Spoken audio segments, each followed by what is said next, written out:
ان الذین یاکلون اموال الیتامی ظلما، جو یتیموں کا مال غاصبانہ طور پر ظلم کر کے کھاتے ہیں، انما یاکلون فی بطونہم نارا، وہ اپنے پیٹ میں جہنم کی آگ بھرتے ہیں۔ جیسے تو نے حرام کو اپنا لقمہ بنایا نا، حرام کو تو نے اپنا لقمہ بنایا تو تو حرام خور جہنم کا لقمہ بنے گا۔ وہ کہتے ہیں کہ جی میں تو مر رہا ہوں، میرے 2 بیٹے چھوٹے، وہ اللہ کے حوالے ہیں، وہ اللہ کے حوالے ہیں، میرا سارا مال مولوی صاحب کو اٹھا کر کے دے دینا، مدرسے میں دے دینا، مسجد میں۔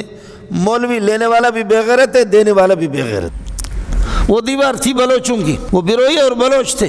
حضرت موسیٰ اور حضرت خضر علیہ السلام گئے تو انہوں نے کھانا بھی نہیں کھلایا، پانی بھی نہیں پلایا۔ یتیم اس وقت ہے کہ جب تک وہ بالغ نہیں ہے، نابالغ ہے، اور اگر بالغ کو آپ یتیم کہتے ہیں تو مولی منظور بھی یتیم ہے، اور پرویز مشرف بھی یتیم ہے، زرداری بھی یتیم ہے، اور حاجی عمران خان بھی یتیم ہے۔ قرضہ کر کے جہاد میں جانا، قرضہ کر کے تبلیغ میں جانا، قرضہ کر کے اٹھا کر کے وصیت کر کے سارا مال مولی منظور کو دے دینا، دارالعلوم میں دے دینا، بنوری ٹاؤن میں دینا، خود مردار ہو کر کے کینسر میں مرنا، اور معصوم بچے تیرے بھیک مانگے، یہ تو میں نے عرض کیا کہ یہ صدقہ قبول نہیں ہوگا۔